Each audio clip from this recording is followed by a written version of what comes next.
What are the priorities of southern Nigeria? What are those critical areas we need to look at when we are talking about southern Nigeria? Mind you, southern Nigeria comprises of the southeast, the southwest, and the south-south. When you look at politics in Nigeria today, you know that it is between the north and south. Power rotation between the north and south. Every time there's a southern president, Northerners rise up against that southern president and want to limit the powers, want to bully southerners whenever there's a political change of power from north to south. Look at how Obasanjo cooperated with northern Nigeria against his own people. How Jonathan was bullied out of power. Now it is Tinubu's turn. Most importantly, let's look at the challenges southern Nigeria face when it comes to this mere geographical expression. According to Awolowo, Nigeria is a mere geographical expression. Okay, first, northern invasion. In our politics, in our economic life, and in our culture, heritage, and language. These are very, very vital areas we need to look at when we're talking about southern Nigeria. Because it seems, like I said, the Fulanis have made themselves available tools to be used by any external power, external interest. The Fulanis have made themselves available tools to disrupt the growth of southern Nigeria. Much more than, as I don't like Tinubu reach, the next person that will be president, 2027, must be a southerner. If Obi is not able to scale through to the presidency, Tinubu has to continue with the presidency. Because as we see the days go by, we see the influence of northern Nigeria. Look at the Nigerian army. Look at the immigration. Look at the customs. Look at how they've infiltrated every facet of our societies. When you look at the southwest, I've said this before, that majority of the wars fought by southwesterners have been fought with northerners, especially the Fulani. The Fulani, majority of the wars fought by southwest Yoruba land is being fought by the Fulani. Now, it is because the Middle Belt has been taking all the bullets, taking all the bombs, the attacks upon attacks. Every now and then, at least in a year, they must want to kill over 1,000 persons in the Middle Belt because of, I don't know who has bewitched human beings to want to kill their fellow human beings because of an agenda, an Islamic agenda of wanting to dip the Quran in the Atlantic Ocean. So they know that if they can conquer Middle Belt, we'll be having access to the southeast, south-south. And they have said it over the years that it's an easy target for them to conquer the southwest because they have something in common, which is language. So the main problem is the invasion of northern Nigeria. The main problem. We might have other problems like economic, leadership, and every other thing. But the main problem we have is the invasion of northern Nigeria in southern Nigeria. Let me take you through this work. Now, most of the time, if we are fighting for restructuring, which region will stand against restructuring? Look at the tax bill. Look at how some particular persons fought against the tax bill. Anything that will move the nation forward critically, you see most of these northern politicians. If I'm talking about northerners, I've said it, let me clarify it. If I'm talking about southwesterners, southeasterners, I'm talking about the political class. How the political class have ruled this country for over 40 years, but their input is what I'm yet to, I can't point one thing, they have ruled Nigeria more than every other region. The northern region have ruled Nigeria more than the southern region, but their input in governance is one of the things that is contestable. When there's any bill that is going to further restructure Nigeria, you see northerners kicking against it. Most of the statement like the unity of Nigeria is non-negotiable always come from Fulani-led northern Nigeria. The first person I heard it from is the Sultan of Sokoto. The second person I heard it from is Buhari. These are Fulanis. The unity of Nigeria is non-negotiable. We know, all of us know in our hearts that Nigeria's unity is stopping the destinies of most of the people living in it. It's impeding the progress of these our societies, our cultural society, our traditional societies, the unity of Nigeria, because we are lumped up together with people that we have different mindsets with. The way we see life, the way we do our things, they are too different. So how can we grow when we're not united? That's why I've said it. All these things you are running up and down, this. I know politicians want to play politics of trying to hold on to power to benefit their region, their brothers and sisters. That is the good governance we are looking at today. Benefit their brothers and sisters and those that accept them. Because not everybody will accept entities that are going to lead Nigeria. Not everybody will accept a leader, a president. If Obi comes in today, some people will not accept Obi because of tribal differences, not because of capacity of leadership. Somebody becomes the president, people don't like him because of his tribe. Even though he has the capacity and is competent, they don't like him because of his tribe. How can a country grow with such mentality?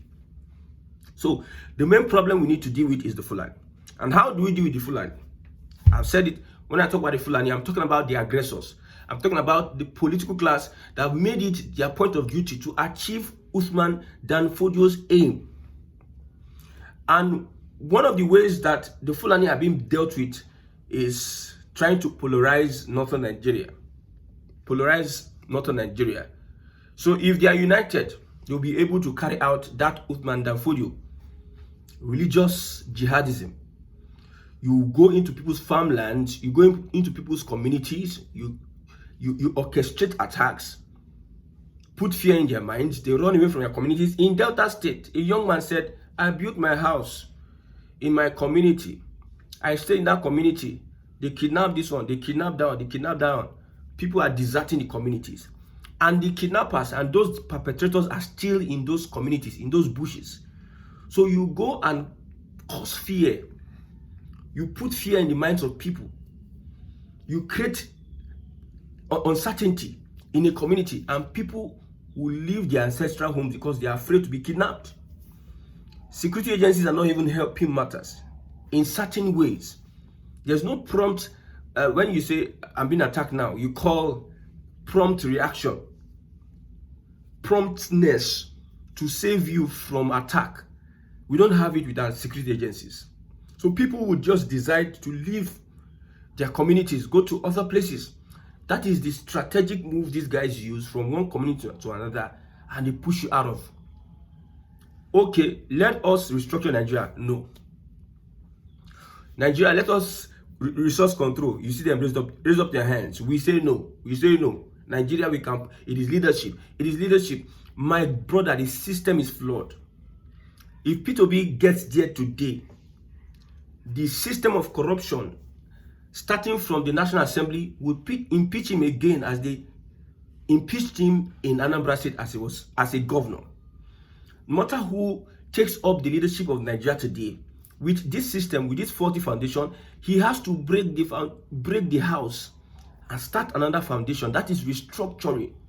And Northerners are against restructuring. So what Tinubu is doing by dividing Northern Nigeria, giving Middle Belt a sense of belonging, it is even the houses that my own, they pay me pass.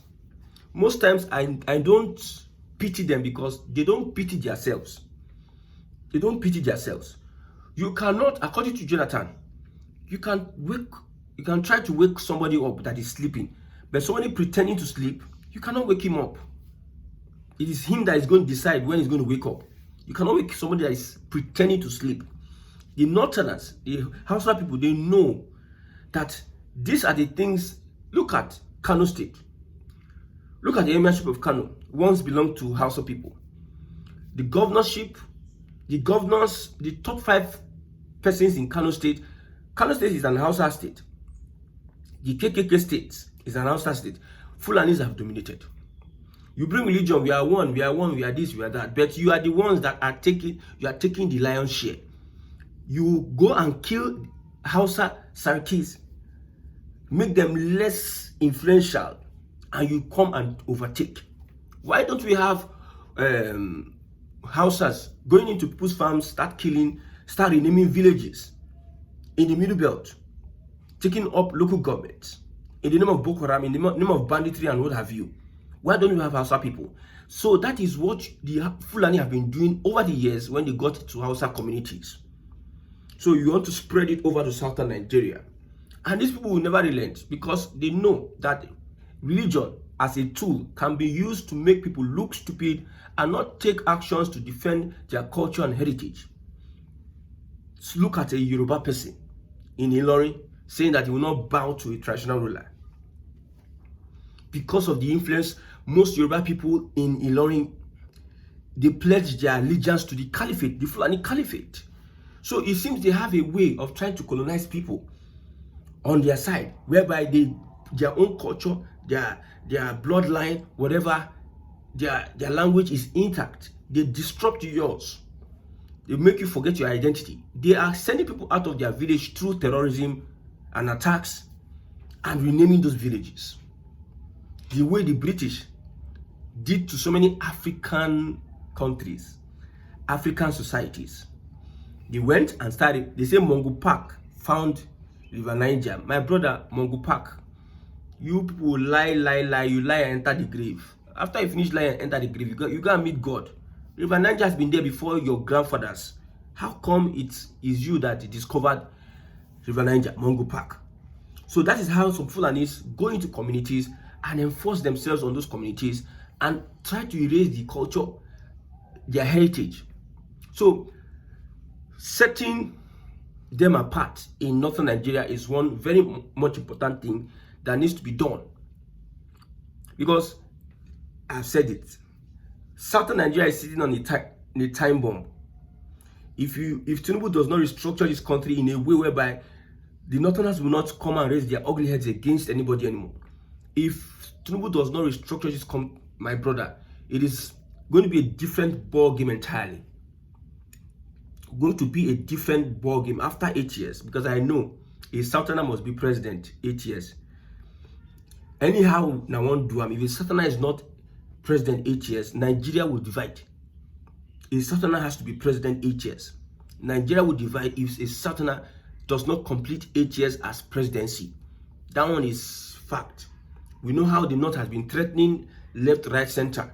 And this is somebody that has proven a point that a southerner can hold on to power and not need the influence of northern Nigeria. You see, it will be tested 2027. All those their coalition coming up together, they will learn politics 101. The current person in power has the guts. There are so many southern leaders that can play that politics. The current person in power has the guts to play that politics, and northerners, they are shocked. If I were the president, I will give more relevance to the Middle Belt. I'll give more relevance to communities in Hausa land. The same way we have two emirs in Kano State. We are going to be having opportunities for Hausas to reclaim their traditional titles in the whole of northern Nigeria. Anybody that wants to go rogue, even the Nnamdi Kanu that is being used as a chess, I see them releasing Nnamdi Kanu very soon. I see them. Because since it seems the Fulani are not backing down anytime soon on what they want to, they know that if they allow this man win 2007, do you know what it took them to conquer Hausa people? It took hundreds of years. If they allow Tinubu win 2007 and the Hausa people are conscious, Middle Belt now, they are conscious. Middle Belt, all those ones, they are conscious of where they are and where they want to go to. Look at what the Middle Belt said. Somebody from Middle Belt. The Middle Belt must become serious in taking back her entire economic power. Stop selling your farm produce to Hausas or Fulani. First step, the Middle Belt must become serious. It is not this one we are playing. One Hausa person will come and say the Fulanis have taken over. When we do our own festival, no governor, no traditional ruler come to our festival, but when they do their own, the governors, the ministers, and all they come, and you are not serious about what you are coming out. You think are we bloggers? You think we are content creators? Some people thought I was not serious until I went to my village. I went to my village. I confronted these guys now. I had to make sure that, man, there's no way these people, they can only come from other states. But there's no porous boundary. Lokpanta, I went to Lokpanta. That place is, they level that place. And they are vigilantes in Lokpanta, where they converge. We saw bones of people, blah, blah, blah, and everything when they had the report the first time. So we are not here coming to play. It is about life and death. Content creating, I know many things I can do as much as God gives me the intelligence, give me the skill. So many skills that somebody can get involved in. And we are doing. So it's not about, so you are, the Hausa people, they think that is, we come here to have fun. Nobody's having fun. This is life and destiny. Protecting your culture and heritage. Protecting who you are. Your identity as a person. You are not a Fulani, you're a Hausa person. You have history. Now, know about the history. Now, no, your language must be preserved. Be able to communicate with your language, knowing everything that is available, every word, how to communicate. When Oyibo says photosynthesis, how would you be able to communicate in your language?